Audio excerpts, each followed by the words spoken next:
तो 2 मार्च को बीजेपी की लोकसभा चुनाव को लेकर पहली लिस्ट प्रत्याशियों के तहत जारी की गई थी। अब उसके बाद में कांग्रेस को लेकर अटकलें सामने आ रही है और इसी को लेकर एक बड़ी जानकारी आप तक पहुंचा रहे हैं। कांग्रेस जल्द प्रत्याशियों की पहली सूची जारी करेगी। मार्च के दूसरे हफ्ते में लिस्ट जारी कांग्रेस कर सकती है। 7 मार्च को कांग्रेस केंद्रीय चुनाव समिति की बैठक भी होने वाली है। सिंगल नाम वाली सीटों पर पहली सूची में शामिल किया गया है। साथ ही 8 से 10 लोकसभा सीटों पर प्रत्याशियों की घोषणा होने वाली है। छिंदवाड़ा, सीधी, जबलपुर, विदिशा, गुना, मुरैना और मंदसौर पहली सूची में शामिल हो सकते हैं। छिंदवाड़ा से नकुलनाथ के सिंगल नाम का पैनल है, तो वहीं सीधी से कमलेश्वर पटेल के सिंगल नाम का पैनल है। तो देखिए, अब कांग्रेस भी लगातार कोशिश कर रही है कि किस प्रकार से अब प्रत्याशियों की सूची जारी कर दी जाए ताकि उन्हें ज्यादा से ज्यादा लंबा समय मिल सके। और इसी को लेकर अब कवायद भी शुरू हो चुकी है, क्योंकि 7 मार्च को कांग्रेस केंद्रीय चुनाव समिति की बैठक भी होने वाली है। चलिए अब इसी खबर पर ज्यादा जानकारी ले लेते हैं। हमारे साथ में शबाना लगातार जुड़ी हुई है। शबाना, बीजेपी की पहली लिस्ट जिसमें 195 नाम शामिल थे प्रत्याशियों के, अब उसके बाद इंतजार है कांग्रेस का कि आखिर कांग्रेस कब तक लिस्ट जारी करेगी। ऐसे में क्या समझा जाए कि जब 7 मार्च को केंद्रीय चुनाव समिति की बैठक होगी, उसके बाद कहीं ना कहीं पहली लिस्ट कांग्रेस भी जारी कर सकती है।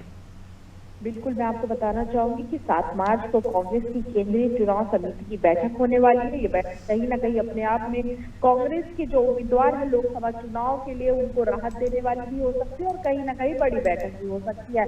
लेकिन देखने वाली बात ये है कि जितनी जल्दी भाजपा ने कोशिश की कि प्रत्याशियों की घोषणा कर दे, कहीं ना कहीं कांग्रेस में उसकी देरी होती हुई नजर आ रही है। मार्च के दूसरे हफ्ते में जो है लिस्ट जारी कर सकती है कांग्रेस और सिंगल नाम वाली सूची जो है उनको पहले लिस्ट में शामिल कर सकती। तो कहीं ना कहीं एमपी में जो खासकर बात करूं तो 8 से 10 लोकसभा सीटों में 30 प्रत्याशियों की घोषणा कांग्रेस कर सकती है। इसमें सीधी, छिंदवाड़ा, जबलपुर, विदिशा, गुना, मंदसौर, मुरैना को शामिल यहाँ पर कांग्रेस कर सकती। मैं आपको बताना चाहूंगी कि कांग्रेस ने जो सर्वे कराया था ये वो सीटें हैं जिनका मैंने नाम लिया, जिनका मैंने जिक्र किया, जहां पर सिंगल नाम चल रहे हैं प्रत्याशियों के। तो कहीं ना कहीं कांग्रेस पहले अपने सिंगल सूची वाले प्रत्याशियों को संतुष्ट करेगी, क्योंकि बाकी जो लोकसभा सीट है वहां पर विरोधाभास के सुर न दिखाई दे, इसलिए कांग्रेस चर्चा करेगी पहले अपने कार्यकर्ताओं से, नेताओं से, जिसके बाद यहाँ पर लिस्ट जारी की जाएगी।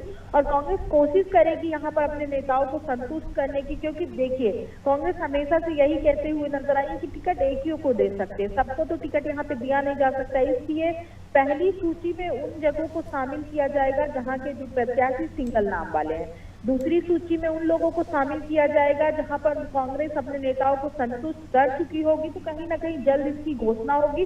और जो है छिंदवाड़ा से नकुलनाथ को पार्टी भरोसा जताएगी, क्योंकि वो उनका गढ़ भी है और लगातार वो वहां से जीतते हुए भी नजर आए हैं। इसके अलावा सीधी से कमलेश्वर पटेल का सिंगल नाम का पैनल गया, तो जाहिर सी बात है उनका नाम जो है प्राथमिकता से सबसे पहले आएगा और कांग्रेस जल्द ही जो है सूची जारी करेगी और आने वाले लोकसभा चुनाव के लिए अपने प्रत्याशी मैदान में उतारेगी।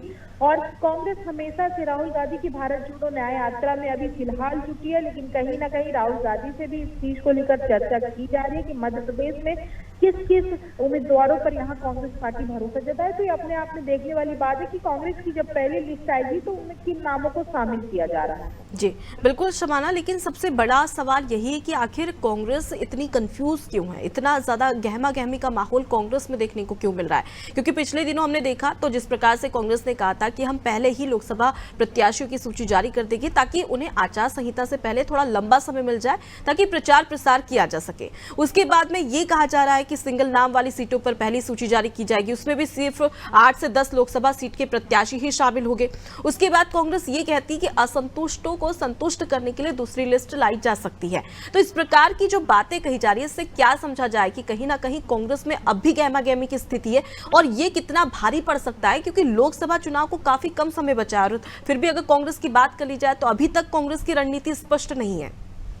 बिल्कुल, मैं आपको बताना चाहूंगी, आपने देखा कि विधानसभा चुनाव में बुरी पराजय के बाद जो है कांग्रेस पार्टी फिर से उभरी। ऐसे में जो लोकसभा चुनाव की तैयारियां वो कांग्रेस पार्टी की कहीं ना कहीं जमीनी स्तर पर अभी नहीं दिखाई दे रही, क्योंकि जब आप प्रत्याशियों की सूची जारी करेंगे उसके बाद प्रत्याशी अपने अपने मैदान पर तैयारियों के लिए जुटेंगे। यहाँ पर सबसे बड़ी बात ये निकल कर सामने आती कि कांग्रेस कहीं ना कहीं लेट हो रही है, क्योंकि प्रत्याशियों को भी मौका मिलना चाहिए अपने लोकसभा चुनाव में दरकिनार करने का। दूसरी सबसे बड़ी बात कि आपने देखा कि सबसे बड़ी बात यहाँ पर अनुशासन की होती है।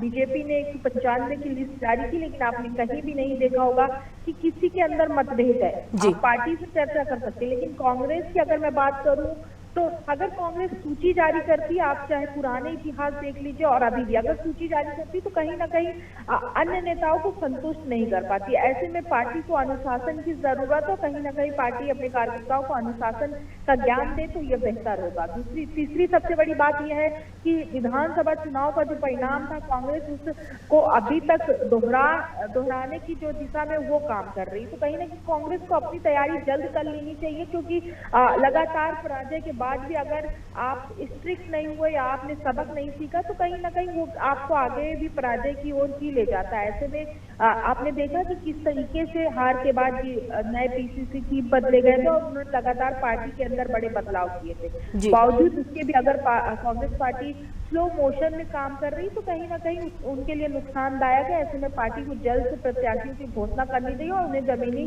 तौर पर काम करने के लिए जो है अनुशासन के रूप में प्रेशर डालना चाहिए। बिल्कुल शबाना, और ऐसे में ज्यादा जरूरी भी हो जाता है क्योंकि 2023 का रिजल्ट उतना अच्छा कांग्रेस के लिए नहीं है, और ऐसे में अगर 2024 में भी अच्छा रिजल्ट आना चाहिए तो कांग्रेस को जरूरत है कि वो पहले से इसकी रणनीति बनाए और पहले से तैयारियां शुरू कर दे, ताकि प्रत्याशियों को भी एक समय मिल जाए, लंबा समय मिल जाए, ताकि वो अपनी बात आम जनता तक पहुंचा सके। फिलहाल के लिए बहुत शुक्रिया तमाम जानकारी हम तक पहुंचाने के लिए।